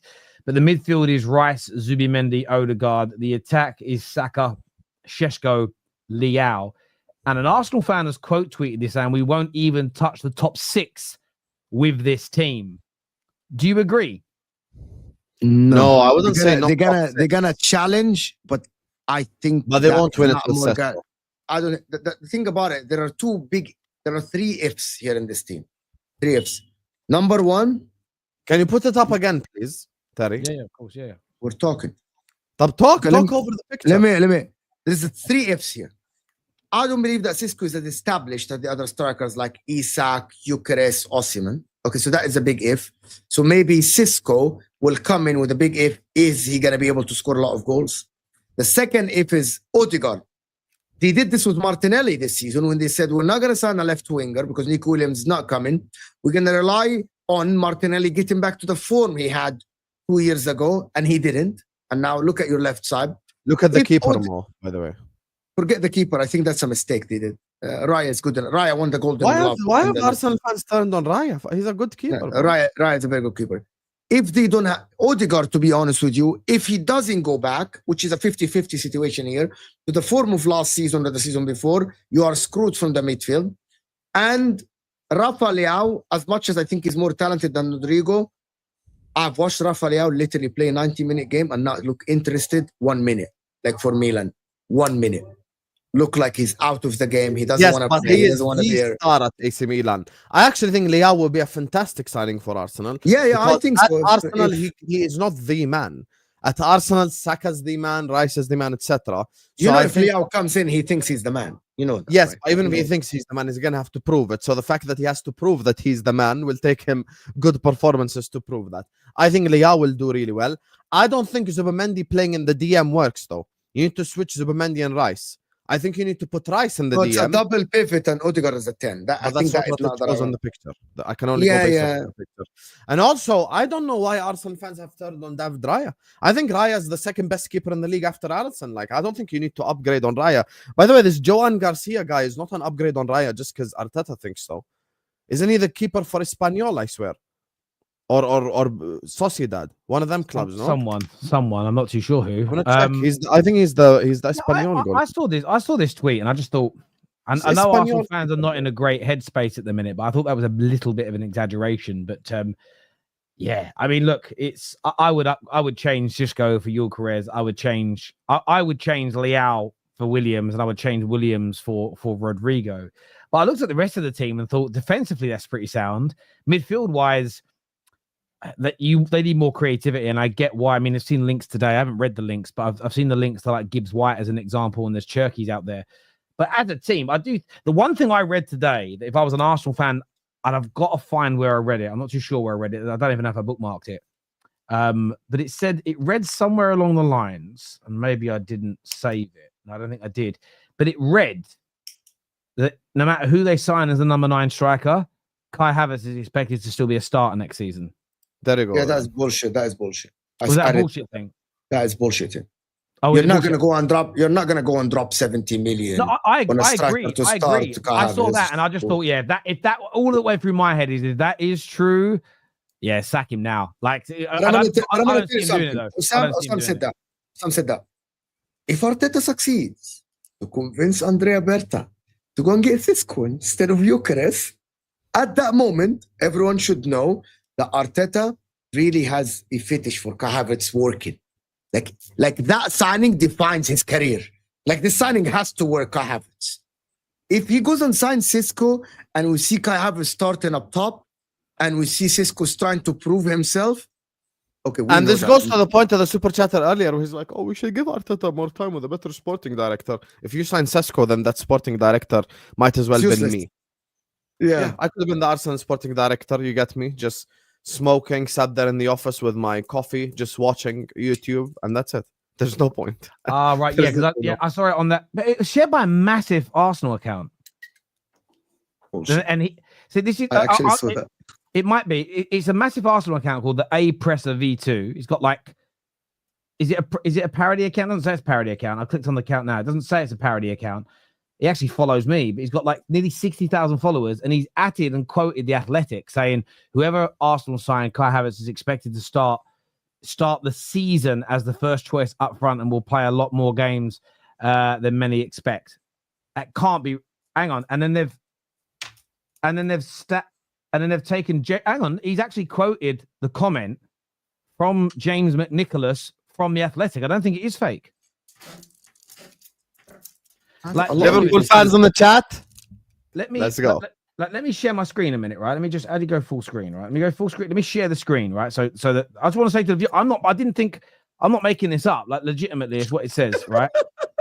That is like that's not me. No, like I didn't personally. Yeah, like I didn't make it up. Do you know what I'm saying? Let me just zoom in a bit so you guys can see it. Right. So then put it on the screen now. So this is it here. Oh, I hate when it does this. Why did it do the screen for?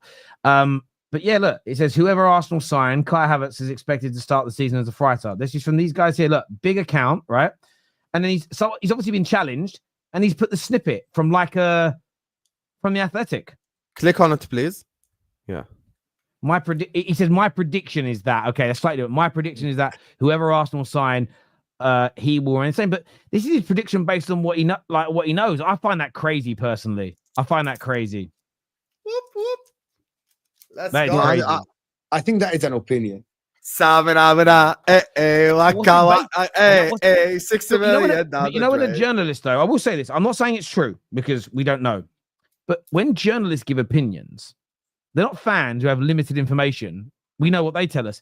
These guys are inside the clubs. These guys have got access. So what's making an Arsenal journalist at The Athletic think that's true. Must be something he's been told. Like, he's not just going to make that up, is he? I don't know. That would worry me as a gooner. That would. This here from Red Square says Rodrigo has scored 10 goals just once in La Liga in 6 years in an easier league to score. Martinelli has double the goals and assists. Who does he upgrade at Arsenal? People are moving like he's CR7. You are 100% correct. Martinelli is better than Rodrigo. Keep him and don't sign Rodrigo, please. I just shared the difference between Rodrigo and Rafael on the screen. Just if they could share it, just quickly take a look at it. I could predict that Diddy isn't going to jail. Doesn't mean he's going. It's not going to happen. I hear you there. Yeah, let's put this up. Oh, what? Yeah. Which one's red? Rafael is red versus Rodrigo, which is blue. Rafael is. But can we also factor in that in that same league, Scott McTominay's got Player of the Year? Yeah, and Rafael plays in a much weaker team. True, very true. So salty from Hassam. Just yesterday, he had a smile on his face saying that Zubimendi is waiting for Real Madrid. Yes, we do need Partey. Is getting old and slow. Partey will be second choice, not first. Okay, fair enough. If you think you need Zubimendi, fair. I think you need a more creative midfielder. I agree. Arsenal should target Cherki for 25 million. I don't know why they're not in for this guy. Just to challenge Odegaard. Just have someone else. Some Arsenal said Max Doman, a 15 or 16 years old. This is going to win them the league. I think it's Lamine Yamal. I promise we're keeping Partey for CDM right back up. If I see him at right back next season, I will be fueled with so much rage. Injuries at right back are worrying. Wayne here says Partey is now 31, and this is the first season where he was able to stay relatively healthy. Jorginho is leaving. Of course, Arsenal need a CDM. Yeah, because Jorginho plays like 30 games a season. That's why you need the DM. What matters is being able to watch my team week in, week out, enjoy it whilst they compete every game. That is a sport. Compete and challenge. Participation. Yes, big up to Spicy Spurs. I'm 100% with you. There is like thinking, there's no comeback. Yeah, there is no response to this. This is completely wrong. No, it's not so much. I think there's elements of truth to it in terms of you want to compete and you want to challenge. I think you also want to win as well. I don't think it's completely wrong.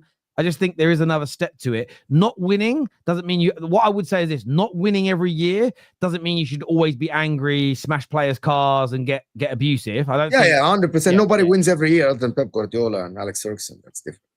Even they didn't win every year. Pep didn't win this year. It's not about the priority. It's about Madrid's change of manager.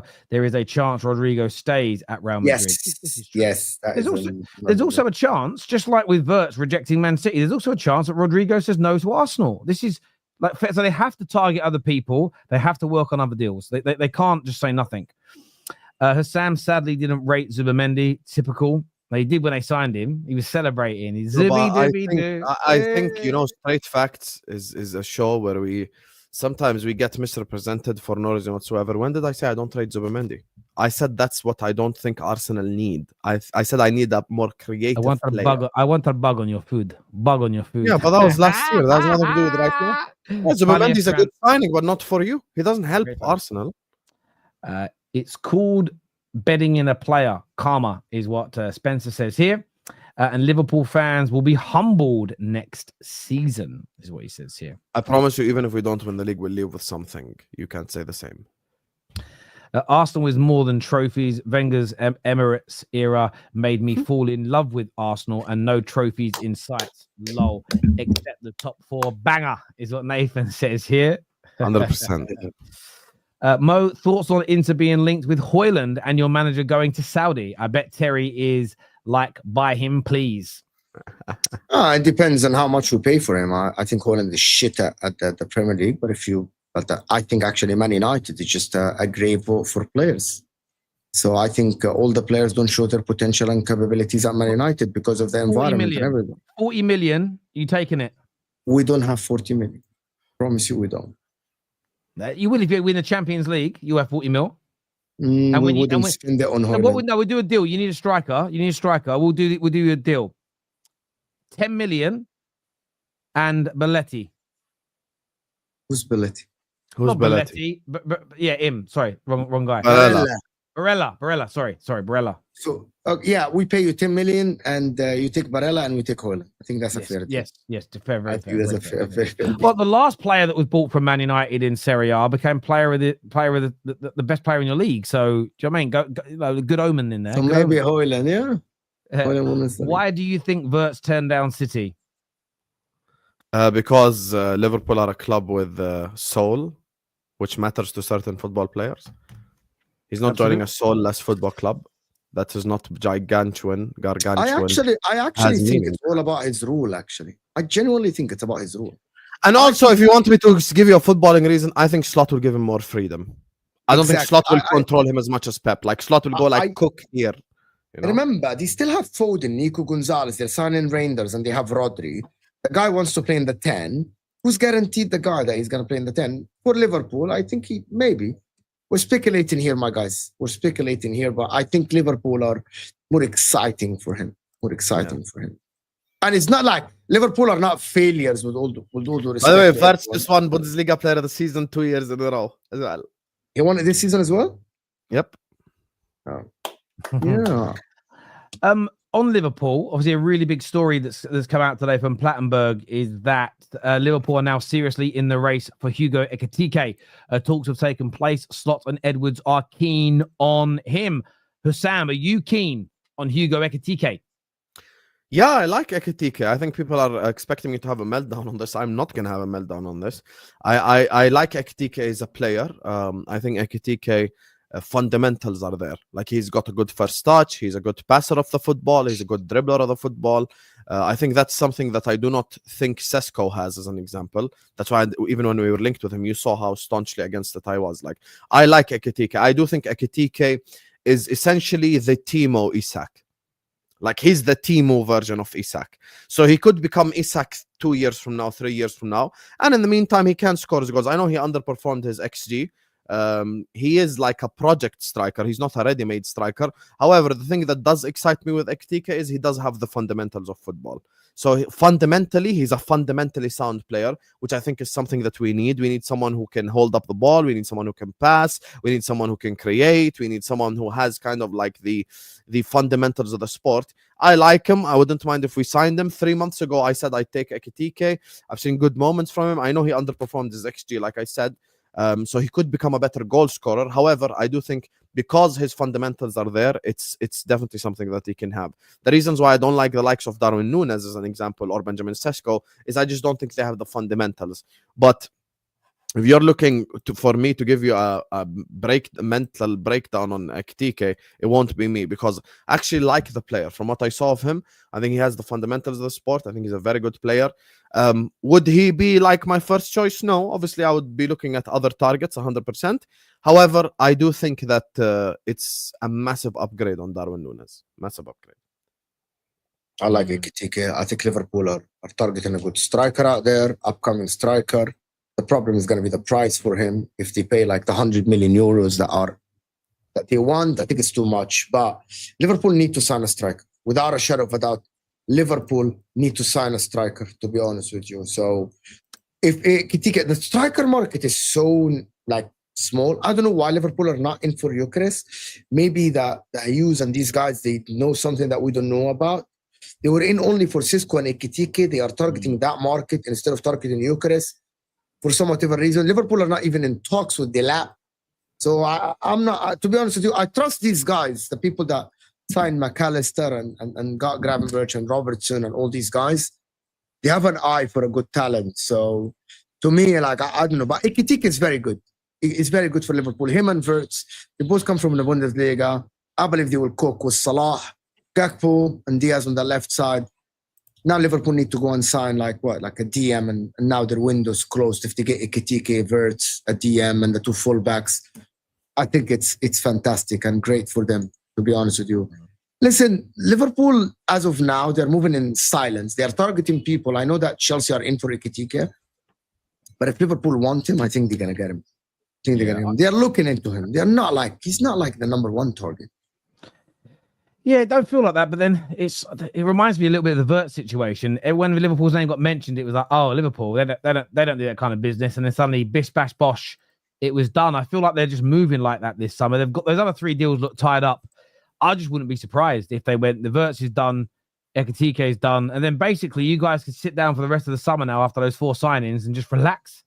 Maybe a centre back, because it looks like you're going to sell Kwanzaa for 30 million, but then, you know, and maybe a wide player if Diaz goes to Barcelona. If Diaz goes, but you've got like your 4 main signings done, and then if you sell someone, you can buy someone. So yeah, Liverpool move crazy, man. They've been moving in a positive way. I know you've got a shooter, Sam. I just wanted to ask, who's winning tonight?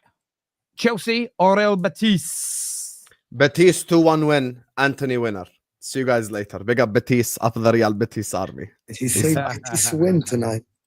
What are you saying, Mo? What are you saying? No, I think Chelsea. I think Chelsea are going to win the game. They have enough firepower. I'm not sure that Anthony is going to do maybe he scores or does something, but I think Chelsea will win this. Chelsea fans are going to be shameless. And they're going to say we had a better season than this, we had a better season than that, we're European champions, just like what Arsenal, that's what Spurs did. Listen, I have to say something about Chelsea that people don't talk about. Chelsea are a very good team, and they shouldn't be just accepting next season to get top 5. They should absolutely try to compete for the league next season. They should target players that will get them competing. I believe that Chelsea might get 2 strikers in Delap and someone else, and I think the whole question is going to be Enzo Maresca. But Enzo Maresca came 4th this season while having a bad mid-season. I believe they add a striker that will actually take Maresca's hand when he has a bad game and he wins him the game. I believe that Chelsea should compete for the league next season. Nobody should accept that Chelsea's project just started now. Now, this is your 3rd year. Or 4th? Is it Pochettino, Potter, and Maresca? So now next season is your 4th year. You should. They're going to be. Yeah, they're going into their 4th year, right? Season, 4th year. Yeah. So your 4th year, you should be challenging for the league. I don't care if you change managers, but you should be challenging for the league. And I think they have the capability of it. A lot of people ridicule this Chelsea team, and Caicedo is good. Enzo Fernandez has proven us, or majority of us, wrong. Cole Palmer in his bad season, he had 20 GA. Now, tell Odegaard this, and then he will absolutely shake your hand on it. Having a bad season, having 20 GA is actually crazy, to be honest with you. For today, I think they're going to win. I'm not going to say comfortably. It's not going to be an easy win, but I think Chelsea has every right to win this competition because they are the best team in that competition. Also, there is one more thing that Enzo Maresca has changed the way they play. We saw them being very pragmatic against Nottingham Forest, and I believe that is him learning on the job, and that is very good by him, that he's not going all out, playing every minute, attacking, pressing with 6 players. He was very pragmatic against Nottingham Forest, knowing that he needs a 1-0 win.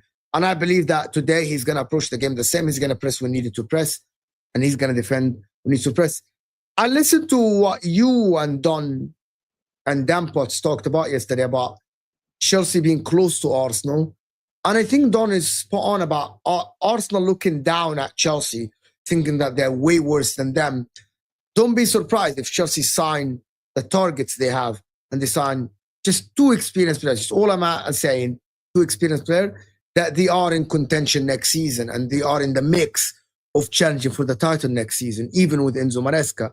Because of the way their players are on the pitch, they are very, very good. 1 centre-back, a striker and a goalkeeper, and Chelsea are basically a title-challenging team. They aren't a top 4 team at all. They are a title-challenging team. They are a level above Aston Villa, Forest, and the rest.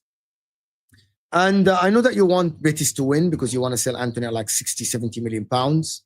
That's what you want. I want Chelsea to win the competition. The more English teams win, the better for the league, the better for the content, in my opinion. And I'm looking from a content perspective. I want Chelsea to win. You believe that Betis will win like Osam, or you believe Chelsea are going to? No, I think Chelsea are going to win. I think Chelsea will win. I think Chelsea are the better team. I think we're going to see in this. I think Chelsea have looked a little bit ropey in some moments in some of their Conference League games. Copenhagen was a great example. Even Servette in the first game. I think it's because I don't even mean it horribly. There's like a lack of respect. there's almost like okay, this is it. This is easy. We don't need to try too hard.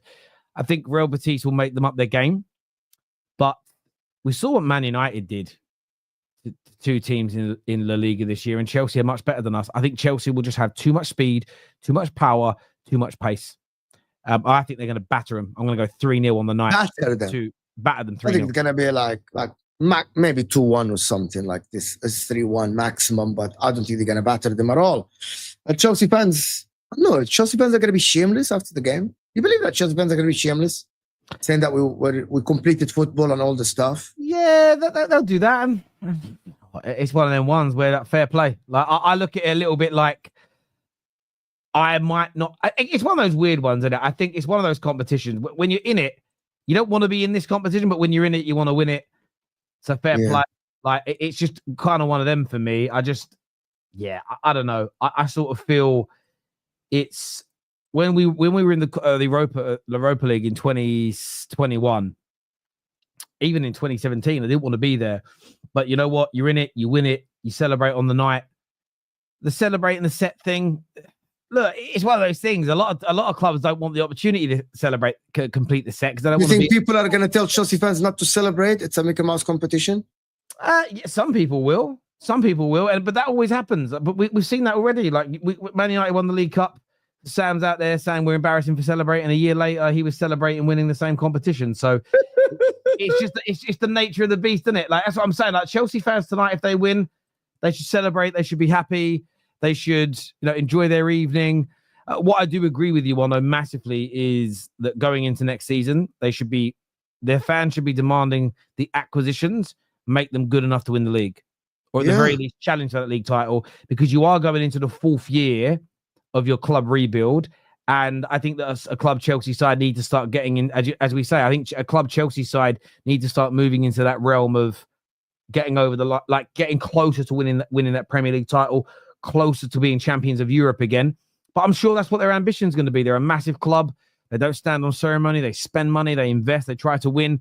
2 or 3 experienced players added to this group, and they could have a fantastic season next year. Chelsea, they really, really could. They should use this as a massive springboard. They really should. Listen, it depends on the summer. I think Chelsea will be very, very aggressive once this game is done. The 10 days when the window open between the 1st and the 10th, I think Chelsea will be very aggressive in the market. That is one of the reasons I think that Arsenal should wrap up this Eucharist deal as soon as they can. Because if Chelsea finish this competition now, win it or not win it, before the Club World Cup, I believe that Chelsea will go and battle for every one of their targets. They might go and try to get Eucharist for a higher fee than Arsenal. They might, Man United as well, the Delap deal needs to be done. Is Chelsea go in for Delap and they convince him to go. Now you missed out on your number 1 target as a striker, Delap, because Chelsea want him. They might try to get Eucharist and Delap together. There are Gehi, they're targeting Gehi as well. They're targeting a goalkeeper. In my opinion, I think that people need to wrap up the deal. That's why this week was crazy, because the window opens in 4 days. Yes. The window opens on Sunday. So Chelsea are going to be so aggressive in the market. I believe they're going to be. I think they're going to send Sancho back after today. You don't want to talk about it, of course, before the game today, but I think they're going to send Sancho back. I think they might target a winger as well. And I think it's going to be long. If Chelsea go in the market and spend like that much money in it, I think it would be long, to be honest, for the people. When they negotiate. Chelsea are kind of strange. I agree. I think if they go out and actually invest, and they buy those experienced players and add them to this really good young group, sky's the limits for them. They could have a massive year next year. What kind of question is that? Look at Don. Hell yes, they will be shameless. Yeah, of course they'll be shameless. Conte might be staying, plus KDB and David through. Not put him. Jonathan David as a striker next to Lukaku and get KDB behind. I think that'd be freaking phenomenal. Yeah, that'd be great. That is it. Listen, I want to thank every single person that has tuned into the show. This is going to redirect you to Hassam's channel, so go and support my brother over there, please, people. We're back later tonight, match reaction for Chelsea versus Real Betis. So make sure you're all back with us here at full time. Until next time, people, take care, goodbye, God bless, and we'll see you all again soon. Peace.